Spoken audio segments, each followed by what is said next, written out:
So, buildings are falling in Luanda. Not because of war, not because of earthquakes, not even because the builders used expired cement. No, these buildings are dissolving, literally turning into powder like someone pressed delete on them in real life. Welcome to Luanda Syndrome, a bizarre, unexplained phenomenon where buildings just crumble one by one within a mysterious path.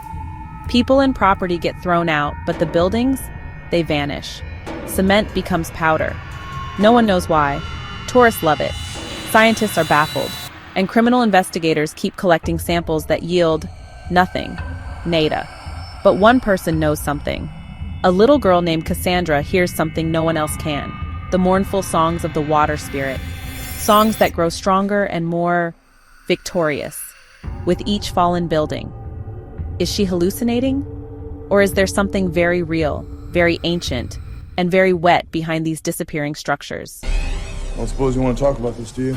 The story takes place in Luanda, the capital of Angola, during a time when the country is shifting from communism to a market economy, all while still in the midst of a war. It's chaos, and everyone's trying to grab a slice of the new economy pie. Some succeed, most don't. Thousands of homeless children loitered in the streets.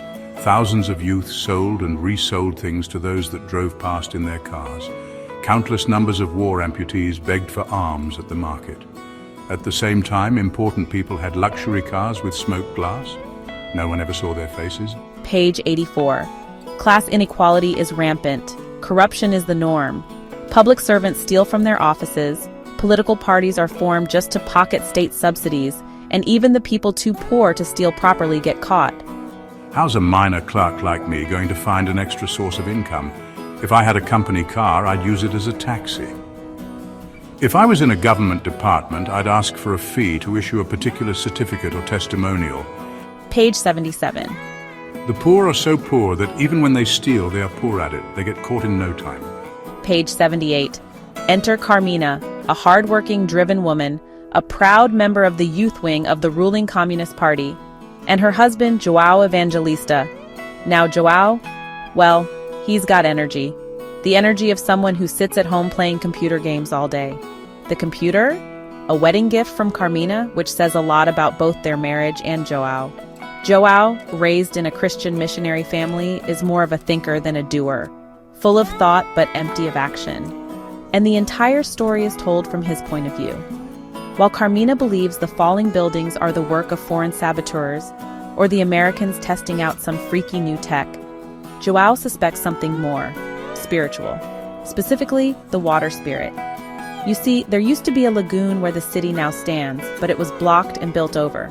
So maybe, just maybe, the water spirit is reclaiming her territory. Meanwhile, everyone's trying to make a buck from the chaos. A charter plane full of German tourists then arrived, immediately followed by one with South Africans, then one with Japanese, and then, surprising as it sounds, with Finns. Page 67. Yep, disaster tourism. And locals? They're selling photos, keepsakes, even entire building fall sets. I was still trying to sell the old set with the third building when it fell. I'm preparing a new set. They're doing it all over town. It's a way of making money. It's a pity there are so few buildings left. That'll be the end of business. Page 80. Now, as if things weren't wild enough, some of the displaced citizens, desperate and ignored, try a new protest strategy, walking around naked. Yes, nude. And soon, the movement grows so much that anyone seen wearing clothes gets mobbed. The goal? Share their poverty with the rich. Redistribute everything, starting with pants. In no time we'll be millions and no one fights against millions. Then yes, that will be the moment to impose social equality by force. That is to tear off the clothes of the rich. Page 96. Amidst this backdrop of collapsing buildings, government corruption, capitalist chaos, and nudist protests, Carmina stands at a crossroads, adapt to the new economy, or lose everything.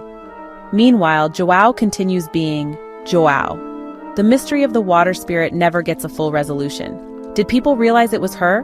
Were the songs Cassandra heard real or symbolic? The novel leaves it open. And maybe that's the point. This surreal, satirical, and socially charged story is The Return of the Water Spirit by Pepetela. Published in Portuguese in 1995 and translated into English in 2002, this novella is just 102 pages long. But don't let the length fool you. It's packed. You don't say. Pepetela merges two seemingly unrelated narratives, the mythical water spirit and the very real economic and political collapse of post-communist Angola. And while the two don't always blend seamlessly, I kind of wish the water spirit's role had more closure. The commentary is sharp and biting. The humor is dry, the satire, spot on, and the absurdity, beautifully written. This is a book for readers who enjoy a bit of magical realism with their social critique. It's both strange and familiar, tragic and hilarious, and it stays with you. Who the hell is this guy? Pepetela is the pen name of Artur Carlos Mauricio Pestana dos Santos, born in 1941. He's not just a writer, he's lived this stuff. A political activist, guerrilla fighter, sociologist, and teacher, Pepetela fought in Angola's war for independence and was a member of the ruling MPLA. His writing reflects his deep knowledge of Angolan history and society. His works include Mayombe, published in 1980, The Generation of Utopia in 1992, and Parable of the Old Tortoise in 1987. In 1997, he became the youngest recipient of the Camões Prize, the highest honor in Portuguese literature. So if you're in the mood for something short, sharp, and socially charged, with a dash of surrealism and a sprinkle of naked rebellion, The Return of the Water Spirit is definitely worth a read. Oh, don't forget to like, share, and subscribe for more African literary gems. I leave a link to get this book in the description. Until next time, keep reading, keep thinking, and maybe keep an ear out for the water spirit.